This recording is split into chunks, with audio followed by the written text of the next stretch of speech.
강원특별자치도 강릉시의 한 식당. 이곳은 과연 어떤 면 요리를 판매하는 곳일까요?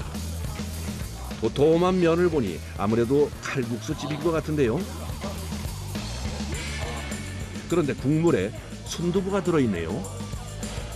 순두부 장칼국수 쳐서 아마 순두부인 것 같아요. 일석이조여서 좋아요. 순두부랑 그 국물이랑 같이 먹으니까 뭐라고 해야 되지? 약간 국물의 매운맛도 덜하고 순두부도 더 맛있고 너무 잘 어울리는 것 같아요. 감사합니다. 그런데 이색적인 메뉴가 여기서 끝이 아닌데요. 겨울 한정 특별 메뉴로 판매하는 양미리가 들어간 장칼국수입니다. 네, 양미리 이렇게 장칼국수랑 먹으면 무슨 맛일지 궁금해서 생선이 칼국수에 좀 들어가니까 미리지 않을까 그랬는데 전혀 안 밀려요. 특히 순두부가 들어간 장칼국수가 많이 팔린다는데요. 그래서 아침에 출근해서 제일 먼저 챙기는 것이 바로 이 순두부입니다. 순두부를 저희가 이제 다른 업종을 하고 있었을 때 거기에다가 순두부를 넣어봤었어요. 강릉에는 순두부가 유명하잖아요. 너무 조합이 잘 맞고 맛있는 거예요. 그래서 장칼국수에도 순두부 들어가면 너무 맛있겠다. 그래서 넣어봤는데 너무 좋아요. 너무 맛있어요. 양미리가 들어간 장칼국수는 원래 사천항 근처에서 먹던 음식이었다고 합니다. 조리 전에 머리와 내장, 꼬리는 손질해줘야 한다네요. 내장이 들어가면 써요. 쓰고 비린내 나고 내장 깨끗이 제거해야 돼요. 손질이 끝난 양미리는 찬물에 씻어 깔끔하게 정리해 둡니다. 이제 장칼국수 조리를 시작합니다. 요거는 양념장인데요. 저희가 만든 특제 소스. 양념장을 푼 후엔 채소를 넣는데요. 호박을 한 움큼 넉넉히 넣고 다음엔 숭덩숭덩 썬 대파, 마지막엔 버섯까지 넣습니다. 많이 들어가죠. 많이 들어가요. 그래서 저희가 식재료비가 엄청 많이 들어가요. 이 재료는 안 아끼는 것 같아요, 우리는. 다양한 채소를 푸짐하게 넣고 4분 정도 끓여준 후 달걀을 풀어 한 소끔 끓이면 조리가 마무리됩니다. 양은 다른 데보다 엄청 많이 나가요. 제가 어디 가서 먹어봐도 좀 푸짐했으면 좋겠는데 좀 약간 부족한 면이 많더라고요. 그래서 저는 일단은 무조건 푸짐하게 준다고 줘야 된다고 생각을 했어요. 그래서 제가 그래 봤기 때문에 많이 주는 데가 좋더라고요. 양미리는 따로 삶아서 칼국수 위에 올려주고 따뜻한 순두부도 마지막에 살포시 얹어줍니다. 얼큰하고 깊은 맛을 제대로 느낄 수 있는 국물에 직접 뽑은 쫄깃한 면발, 여기에 고소한 순두부와 영양 만점 양미리까지. 강원도 향토 음식 장칼국수가 완성됐습니다. 요즘처럼 늦겨울 추위가 기승을 부리는 이런 쌀쌀한 날에 한 그릇 하면 정말 마음까지 든든해질 것 같은데요. 바쁜 점심시간이 지나면 매일 거르지 않고 하는 일이 양념장을 만드는 일입니다.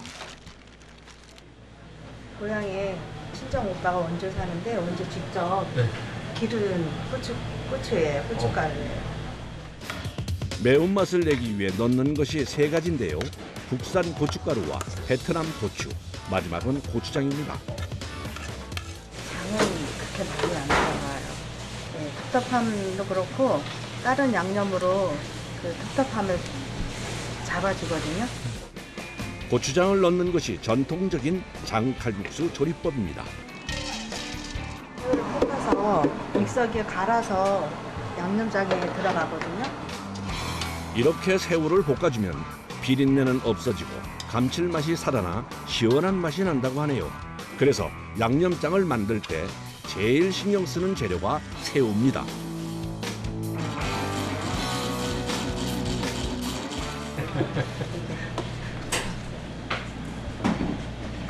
새우가루입니다. 양념장은 매일 하루 사용할 분량만 만드는데 주말엔 만드는 양이 20kg이나 된다고 하네요. 힘들다. 팔이 아파. 네, 많이. 힘들어요. 내가 할게요. 아유, 힘들어하는 모습을 보고 건장한 청년이 나서서 일을 돕습니다. 우리 아들이에요. 아들이요? 예. 그 아드님이랑 이렇게 같이 하시는 거예요? 네네, 우리 아들이랑 같이 하고 있어요. 3년 전부터 아들 의선 씨와 함께 일을 하고 있는데 옆에 있는 것만으로도 의지가 많이 되지만 지금은 일도 꽤 능숙해져서 작업이 훨씬 수월해졌다고 합니다. 아들이 안 한다 그랬으면 저는 못했어요. 저는 혼자 못하고 아들이 있기 때문에 시작을 했어요. 저희로서는 너무 힘든 작업이에요, 이게. 요즘엔 힘쓰는 일이나 굳은 일은 대부분 아들이 도맡아 합니다. 따로 저희가 브레이크 타임이 없다니까 재료 준비할 시간이 없다 보니까 이렇게 시간 낼 때 틈틈이 계속 빨리 해주는 편이에요. 쉽지 않을 것 같은데 처음에 어떻게 어머니와 함께 일을 할 생각을 하신 건가요? 원래가는 정보통신과예요. 네. 저희 어머니가 요리를 하신 지 오래돼가지고 장사를 하신 지 그래서 어머니 도움을 받고 같이 일하게 됐습니다. 3년 전 어머니가 일을 하시다 그만 어깨뼈가 부러져 일을 못하게 됐는데요. 그때 아들 의선 씨가 일을 도우며 비전을 보게 됐고 지금까지 함께하고 있습니다. 호박이 손질하기가 제일 편해가지고 그나마 편한 게 호박이에요? 손질 같은 경우는 파는 또 다듬고 또 썰어야 돼가지고 채소를 많이 사용하다 보니 손질해야 할 것도 많습니다. 요리하시오.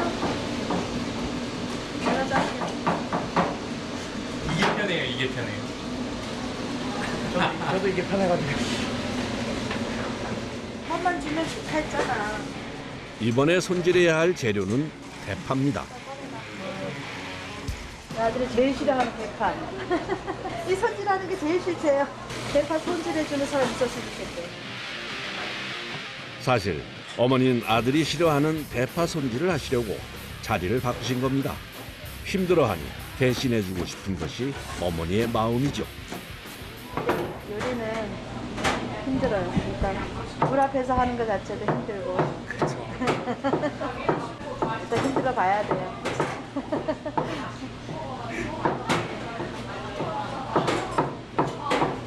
이제 시작이에요. 아들은 이제 시작이에요. 그렇죠. 어머니 일을 돕기 전 식당에서 아르바이트한 경험도 있고 해서 나름 잘할 자신이 있었는데 막상 시작하고 보니 식당 일이 정말 쉽지 않습니다. 허리도 아파가지고 이렇게 뒤로 스트레칭 할 때도 있고 근데 뭐 잠깐 일할 때는 아프지 뭐 퇴근하거나 또뭐 바쁘고 그러면은 또 허리 아픈 것도 잊은 채 일하다 보니까 오늘은 주말이라 그런지 특히 더 손님이 많은데요. 잠깐 앉아 쉴 틈도 없이 하루가 지나갔습니다. 오후 7시. 오늘 영업이 무사히 마무리됐습니다. 그런데 손님들이 모두 돌아간 후 지금부터 또 다른 일이 시작된다네요. 바로 면 뽑기입니다. 배합을 시키고 이걸 일단 워밍업 시켜준다는 생각이야. 반죽하기 전에. 면 만드는 일이 고돼 그동안 아들에겐 가르치지 않았는데 오늘은 마음 먹고 가르쳐 보려고 합니다. 딱 이제 혼자 하다가 이제는 이제 아들이 이제 배워도 될 시기가 된 것 같아요. 그래서 이제는 가르쳐서 혼자 독립도 시켜야 될 것 같고. 겨울에는 주로 미지근한 물로 반죽을 하는데요.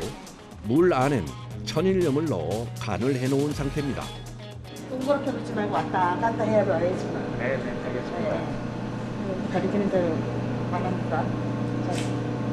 또 이제 2차 반죽을 하는데 숙성 작업을 할 거예요. 면은 쫄깃한 식감을 위해 밀가루와 감자 전분을 함께 넣어 만듭니다. 보통 반죽이 완료되려면 4시간 이상 걸리는데 이렇게 시간이 오래 걸리다 보니 영업 종료 후에도 바로 쉴 수가 없습니다. 맨발에도 이렇게 비닐이가 있어서 뭐 위생상 괜찮은데 그래도 청결하게 준비를 마치고 생애 첫 족타를 시작하는데 과연 무사히 잘 해낼 수 있을까요? 혹여 아들이 힘들까 옆에서 함께 밟아주십니다. 사실 족타는 시간도 오래 걸리고 힘도 많이 들어서 작업이 쉽지 않습니다. 저희가 그냥 해봤더니 이게 끈기가 없더라고요. 면이 끊어지면서. 그래서 족타를 하니까 훨씬 끈기가 있고 찰지고 끊임없이 좋은 맛을 찾아가는 연구는 30년 동안 요식업을 하며 몸에 밴 노하우입니다. 생각보다 힘드네요. 그냥 밟기만 한다고 쉬울 줄 알았는데 이게 밀가루 반죽 위에 있다 보니까 발이 좀 더 아픈 것 같습니다. 맨바닥에 있는 것보다. 쉼 없이 30분 정도를 밟아야 기포가 없는 상태의 쫄깃한 반죽이 완성된다고 합니다. 족타가 잘 된 거예요. 확실히 아들이 발이 힘이 좋네요. 반죽이 잘 됐어요. 족타가 끝나면 마르지 않게 비닐에 넣은 후 냉장고에서 숙성을 해줘야 합니다. 3시간 이렇게 해서 냉장 숙성합니다. 숙성이 잘 되면서 돼야지만 찰지고 쫀득쫀득하고 부드러워져요. 3시간 후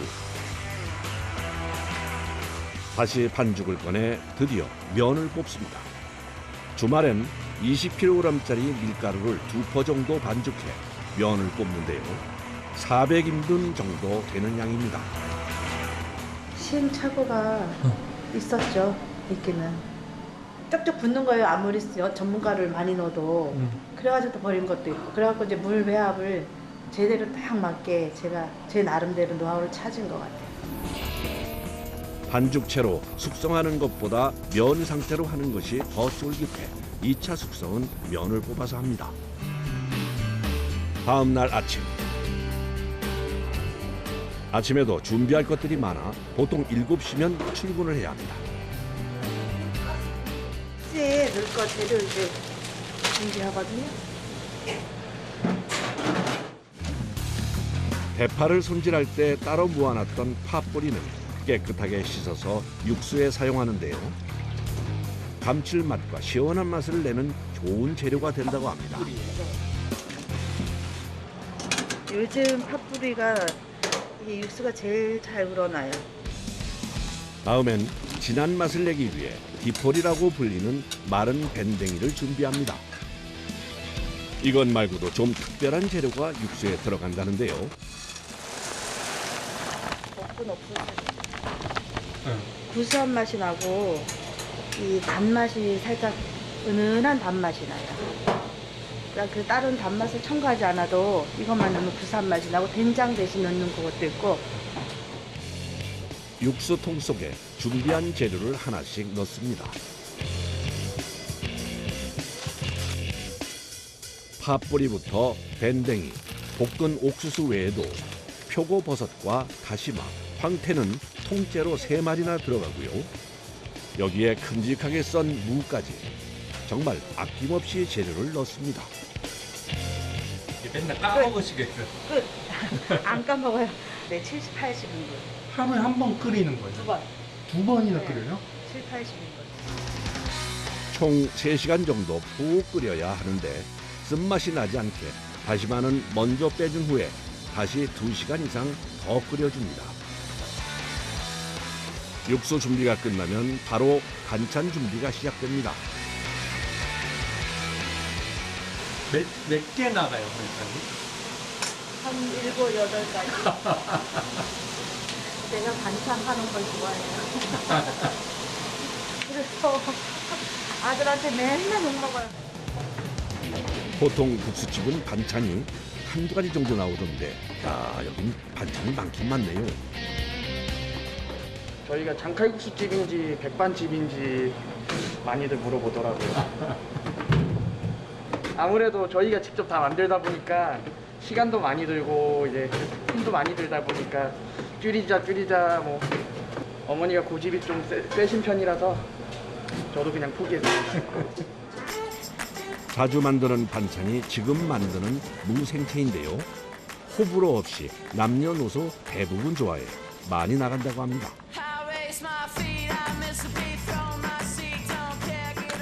그 외에도 어묵이나 햄, 버섯, 맛살, 다시마 같은 다양한 볶음류 반찬과 콩나물 무침 같은 무침류의 반찬을 바꿔가며 준비한다고 합니다. 국수뿐 아니라 반찬까지 다양해서 한 그릇만 먹어도 속이 든든하다고 하네요.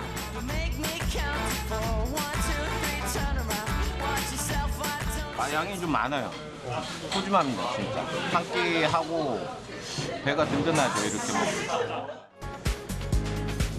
그리고 아들 의선 씨가 도전해보고 싶다고 해서 작년 11월부터 새롭게 시작한 것이 있는데요.